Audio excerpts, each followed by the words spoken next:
The 80-Hour Workweek, the cure for all addiction. My name is Joseph Darling. This is the Men of High Value channel. A few days ago, someone commented on one of my videos saying that the 80-Hour Workweek is an extremely dangerous philosophy.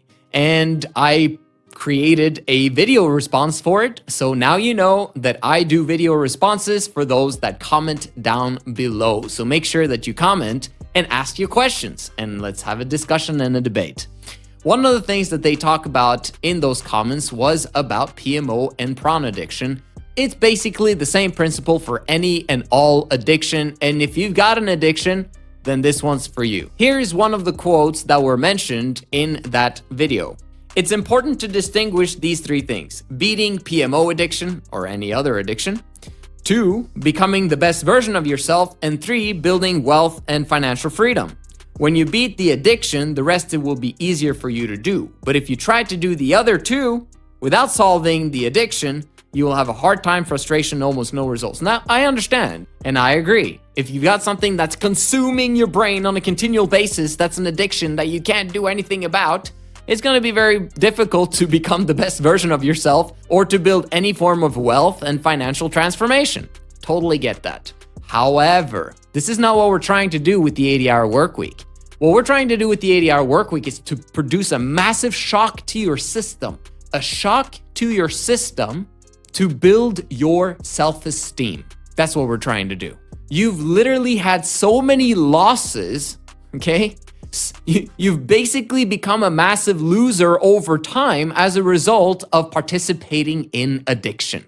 This will never help you to get out of the addiction, knowing that you are quote unquote a loser. That's not good. So if you're focused on the addiction itself and you're obsessed about it because you need to get past it or else you'll never get anything else done in your life, guess what you're gonna get more of? More addiction. I've made another video about this, how to overcome all of your addictions. I can put it up here for you guys to check it out, but this video will explain it all as well. When you're obsessed about something, you're gonna get more of it, not less, okay? So what we're trying to do is to take your eyes off of the prawn, off of the PMO addiction, off of the addiction itself, and then begin to focus on something else. Mind-breaking, mind-boggling. This is what we need to do because you've been focused so much on the thing that's killing your self-esteem. You need to begin now to focus on something that is building your self-esteem. And this can be done hand in hand with getting rid of the addiction. Actually, the more you obsess on winning and doing a good thing and then stacking good things on top of each other, like for example, being useful and going out there and providing value in the marketplace, over time, the addiction is gonna become irrelevant. Will you continue to do the addiction? Probably, but you're going to do it less and less if you're putting your jobs at risk.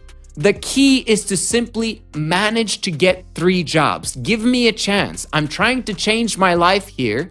Give me a chance to be useful and I'll do my very best. Guess what? Over time, maybe you'll watch prawn at work. That happens. Maybe you'll stay up and watch prawn all night and you come to work and it's very problematic because you haven't slept, right? And you become stressed out. Or maybe you've become intoxicated, or maybe you're smoking weed at your workplace. All of those things will put your jobs in jeopardy. You can't be an addict very long and keep your jobs. This is one of the reasons why addicts lose jobs all the time, right? But you want to be a guy that manages to get 3 jobs and then he keeps those jobs. We're trying to get consistency into your life. And when you're an addict, you're extremely inconsistent. And we're trying to make sure that you, for once in your life, stay consistent with something. Become a winner at something. And developing a massive work ethic is a choice. Everyone can work 40 hours a week, but with the 40-hour week job, you're going to be able to perfectly remain an addict. But if you actually step it up and get a second and a third job, you're making it extremely more difficult right now to remain an addict. And that's what we're trying to change here. We're trying to get out of the addiction without thinking about the addiction, right? It's amazing how this works. but it works. You can try to read books. You can try to understand your brain. You can try to understand whatever else is out there. We're just skipping all of those steps right now and taking your eyes towards making you a winner on a daily basis. And you having 3 jobs will open people's eyes to giving you compliments, right? You say, oh man, I can't do this and I can't do that because I work 80 hours a week. I got 3 jobs.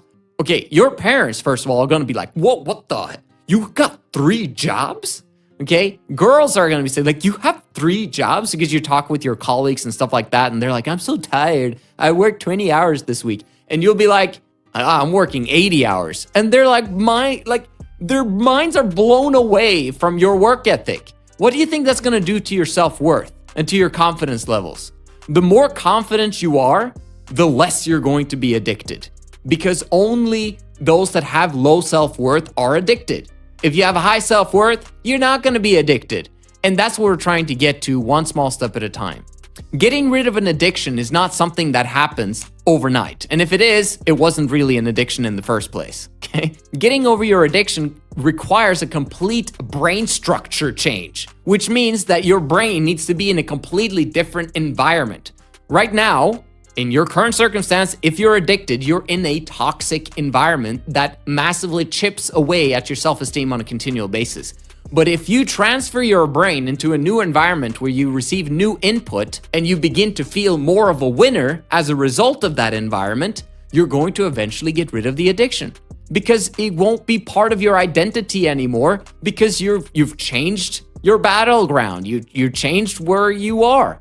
That environment is no longer toxic, and as a result, you get rid of the addiction. Now, 3 jobs, low-paying jobs, are probably going to be somewhat of toxic environments as well, but it's way better than the toxic environment of you being in your house in terms of self-talk, because that's really that's your true environment, is what do you say to yourself.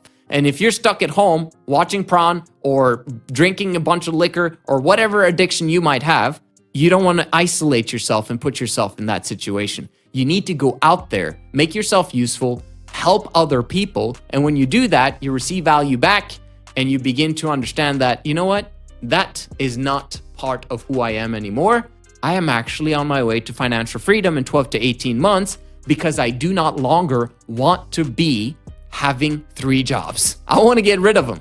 But there's one rule in the 3 jobs and the 80-hour work week aspect of this channel. You never quit a job until you've either replaced it with a better job or you've replaced it with business income that you've created. I received another great comment from someone else who agreed with the other dude.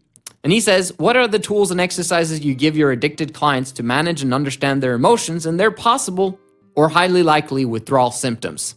I mean, withdrawal in and of itself isn't a walk in the park, but being in the midst of withdrawal while working 3 slave jobs, gosh, how do you go about that?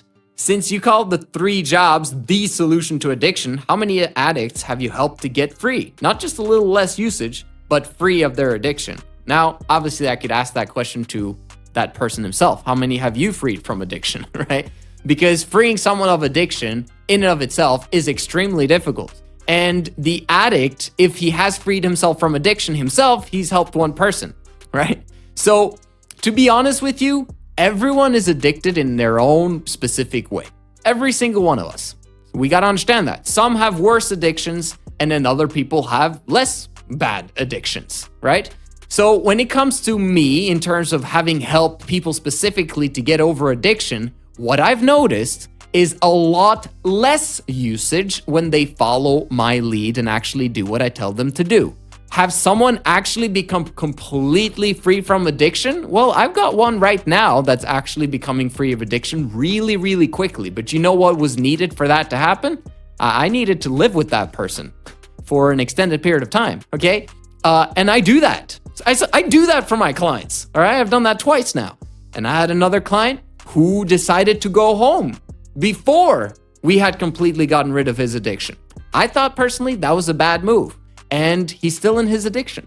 So when it comes to other people, I've had one guy who literally did everything that I told him to do. He's the only person that has actually followed my instructions of getting 3 jobs in order for him to gain his financial freedom in 12 to 18 months and to get rid of addiction. Guess what? During the time frame that he had those 3 jobs, guess what happened? 80% less addiction. 80%. Now, what happened at the end? He quit one of the jobs. He thought that it would be easier for him to move towards financial freedom if he quit his job. Did he get a better job? No. Did he replace it with business income? No. So what are you doing? Why are you quitting? He quit anyway. So obviously, being a coach is extremely difficult because most of the time, people just don't do what you ask them to do, okay? Now, that's what coaching is for people to actually follow your instructions in order for them to get the results that they want, right? But hey, I've got the same issues because I'm being coached by my business coach, and very often I don't do what he tells me to do. So do you get what I'm saying? Like, coaching and the coach relationships, very difficult, but it helps you to progress because you have someone that's telling you, this is what's happening. You should be making this progress. It's up to you if you want to do it. But if you don't do it, I can't be held responsible. And that's the thing. Out of all of my clients that I've had, the ones that follow my instructions are going to get a massive decrease in doing their addiction. And when they stop listening to me, the addiction is going to return, right? Unless they keep going until they actually fulfill the promise that I've told them that if they just kept going, they would become financially free and would get rid of their addiction. The 80-hour work week is excellent at curing all addictions because it takes your eyes off of the addiction. You've been focused on the addiction for way too long. You need to begin to obsess about something else. And what you need to be obsessed about is financial freedom, because that's going to give you all of your dreams. All of them, okay? Not just the dream of getting rid of your addiction. We need to get you all of your dreams. And getting 3 jobs starts that process and moves us towards your obsession towards financial freedom more effectively than anything that I've seen on planet Earth. I've never found a better solution for getting rid of addiction. If you've got one, comment down below. But from my experience of having worked with a lot of clients, getting rid of addiction is not an easy thing that gets done like this. But what we need, most importantly of all, is to take our eyes off of the addiction with something that's going to force you automatically, because of the nature of how it works, will force you to think about becoming obsessed on your financial freedom. Once you become obsessed with that, everything else goes away. And that's what we want for you. Thank you so much for watching. My name is Joseph Darling. See you guys in the next one.